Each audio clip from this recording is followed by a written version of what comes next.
को जलाकर राख कर देती है। ये तस्वीरें नागपुर से जो सामने आ रही है लगातार वो कुछ यही बयां कर रही है। नागपुर में हिंसा के बाद पुलिस का एक्शन अब लगातार जारी है। नागपुर पुलिस ने 47 उपद्रवियों को हिरासत में लिया है। 47 उपद्रवियों को हिरासत में लेकर पूछताछ जारी है। नागपुर के 10 इलाकों में इंटरनेट सेवाएं बंद कर दी गई है। नागपुर के संवेदनशील इलाकों में आरएएफ तैनात किया गया। नागपुर में हिंसा के बाद 10 थाना क्षेत्रों में कर्फ्यू लगा दिया गया है। इंटरनेट सेवाएं बंद की गई हैं ताकि किसी भी तरह से कोई भी अफवाह फैलाने ना पाए। अफवाह की वजह से पूरा शहर धधक रहा है। इसी के साथ लोगों में डर का माहौल साफ तौर पर देखा जा रहा है। लगातार कार्रवाई जारी है और भारी सुरक्षा वहां पर तैनात कर दी गई है। लेकिन बावजूद इसके ये जो लोग, जो कुछ ऐसे लोग जो कि अफवाहें फैलाते हैं, उसके बाद ये अफवाह फैलाकर न जाने कितने ही लोगों की जान गंवाने के पीछे सबसे बड़े आरोपी बन जाते हैं। कुछ यही तस्वीरें देखिए आप।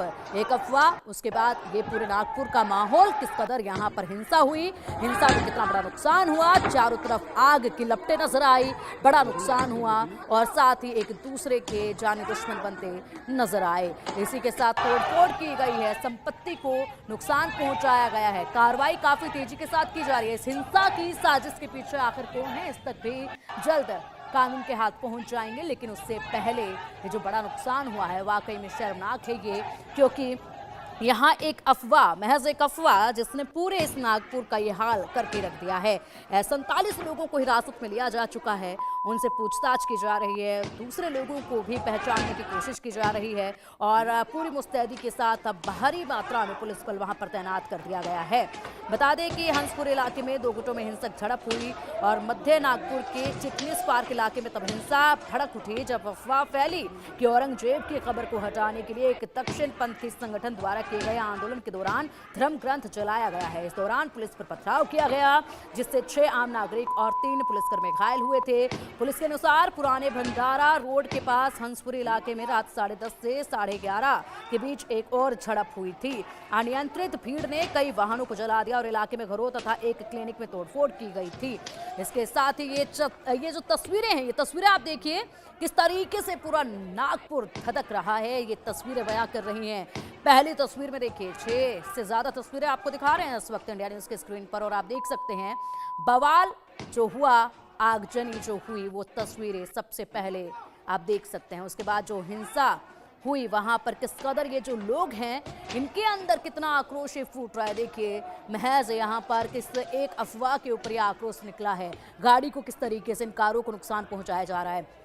तीसरी तस्वीर में देखिए इधर उधर भागते लोग आपको नजर आएंगे, भारी भीड़ आपको नजर आएगी और पूरे आसमान में काले धुएं का गुब्बार नजर आएगा, क्योंकि ये कोई हादसा पेश नहीं आया, ये कोई एक्सीडेंट नहीं है, बल्कि जानबूझ के लगाई गई आग है और उसी का धुआं आसमान में नजर आ रहा है। इसके बाद आप ये चौथी तस्वीर देखिए, झड़प लोगों के बीच में हुई और अलग अलग जगहों पर ये झड़प हुई, अलग अलग जगहों पर ये भगदड़ हुई, अलग अलग जगहों पर ये हिंसा फैली। उसके बाद ये 5वीं तस्वीर भी आपके सामने है। 5वीं तस्वीर में आप देखिए पथराव हुआ और किस तरीके से हाथों में डंडे लेकर, पत्थर लेकर ये लोग एक दूसरे के पीछे भागते नजर आए। और उसके बाद ये तस्वीर छठी आपके सामने जिसमें आप नारेबाजी करते ये भीड़ नजर आएगी, नारेबाजी करते लोग नजर आएंगे और इसी के साथ आप देखिए किस कदर नागपुर का ये हाल किया गया इन नारेबाजी के बाद। हिरासत में जिन लोगों को लिया गया उनकी भी तस्वीरें सामने आई हैं।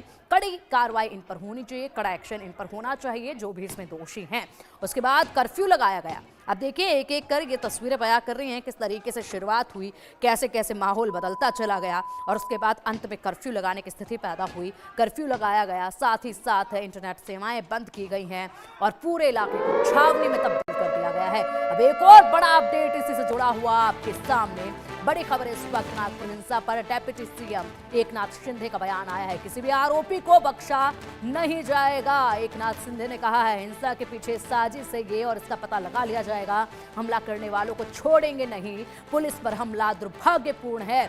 औरंगजेब ने संभाजी महाराज को यातना दी थी। एकनाथ शिंदे का ये बयान अब सामने आया है। देखिए जिस तरीके से पुलिसकर्मियों पर भी हमला किया गया, वाकई में शर्मनाक। और ये कोई अब पहला मामला नहीं रह गया है जब पुलिसकर्मियों पर इस तरीके से हमला किया गया है। ऐसे अनेकों मामले लगातार निकलकर सामने आ रहे हैं। पुलिसकर्मी जो कि जनता की हिफाजत के लिए है, पुलिसकर्मी जो कि हर झगड़े को सुलझाने के लिए है, लेकिन जब ऐसे मौके पर पुलिसकर्मी पहुंचते हैं तो न जाने क्यों वही इस हिंसा का शिकार हो जाते हैं। उन्हीं पर लगातार लोगों का जो डंडा है वो बरसना शुरू हो जाता है, पत्थर बरसने शुरू हो जाते हैं। अब सुनिए डिप्टी सीएम ने क्या कुछ कहा है। अबू आजमी को तो निलंबित कर दिया है, दोबारा ऐसी नौबत ना आए, ऐसा काम वो ना करे। और औरंगजेब का समर्थन इस महाराष्ट्र में कोई सहन नहीं करेगा, उसका महिमा मंडल कोई सहन करेगा नहीं। ये औरंगजेब, ये छत्रपति शिवाजी महाराज, छत्रपति संभाजी महाराज और हमारे देश का दुश्मन था, वो देशद्रोही था, ये जुल्मी आक्रमणकारी था, माँ बहनों पर अत्याचार करने वाला था, मंदिरों को तोड़ने वाला था और छत्रपति संभाजी महाराज पर अन्याय अत्याचार करने वाला था। ये महाक्रूर कर्मा था और इसलिए उसको बिल्कुल उसका समर्थन जो भी करे उसको बख्शा नहीं जाएगा। ये जनता की भावना है, ये जनता की भावना है।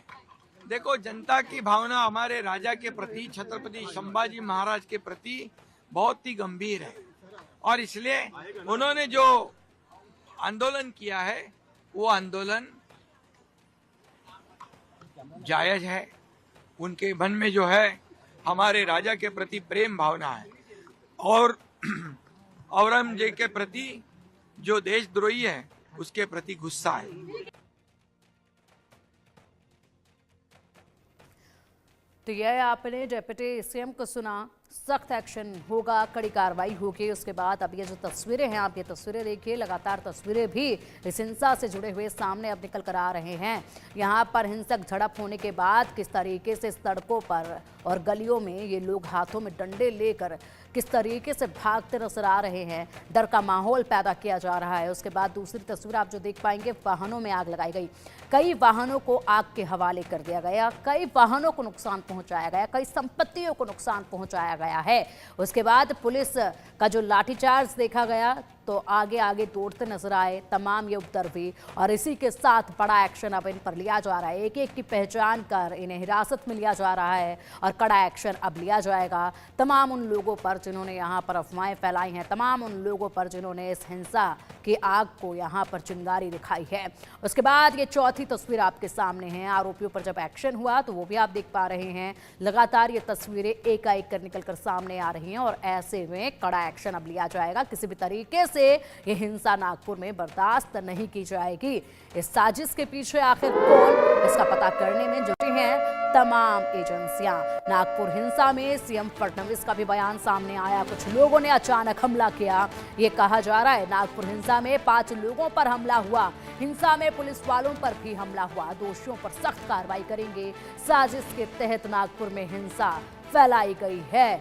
फडणवीस का ये बयान सामने आया है। नागपुर हिंसा में मुख्यमंत्री फडणवीस का बयान सामने आया है कि ये साजिश है, साजिश के तहत नागपुर में हिंसा फैलाई गई है। पुलिसकर्मियों पर भी यहाँ किस तरीके से हमला किया गया है उस पर भी बयान दिया है। दोषियों पर सख्त कार्रवाई करने के लिए कहा गया है। सख्ती के साथ एक्शन होगा, कड़ा एक्शन होगा। जो भी दोषी होंगे उन्हें बख्शा बिल्कुल भी नहीं जाएगा। एक्शन शुरू भी हो चुका है, एक के बाद एक। ये जो तमाम आरोपी हैं जिन्होंने पूरी तरीके से इस साजिश को अंजाम दिया है, उनको हिरासत में लिया जा रहा है, चुन चुन कर हिरासत में लिया जा रहा है, उनकी पहचान की जा रही है, तमाम फुटेज को खंगाला जा रहा है और इसी के साथ पूरे इलाके को तो छावनी में तब्दील कर ही दिया है, लेकिन बड़ा एक्शन भी लगातार जारी है।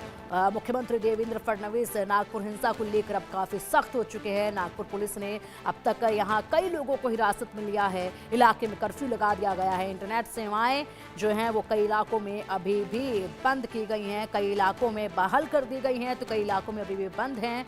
और वहीं अब यहाँ काफी तेजी के साथ एक्शन होता नजर आ रहा है। खुद मुख्यमंत्री ने ये बात कही है कि किसी को भी बख्शा नहीं जाएगा। जो भी साजिश के पीछे हैं उन्हें बिल्कुल भी बख्शा नहीं जाएगा और कड़ा एक्शन शुरू हो चुका है।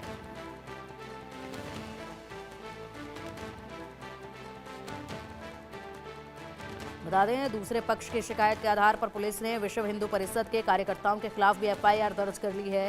नागपुर हिंसा ने महाराष्ट्र ही नहीं पूरे देश में सबको हिलाकर रख दिया है और इसके बाद अब मुख्य साजिशकर्ताओं तक पहुंचना बाकी है और इसी दिशा में तेजी के साथ काम भी हो रहा है।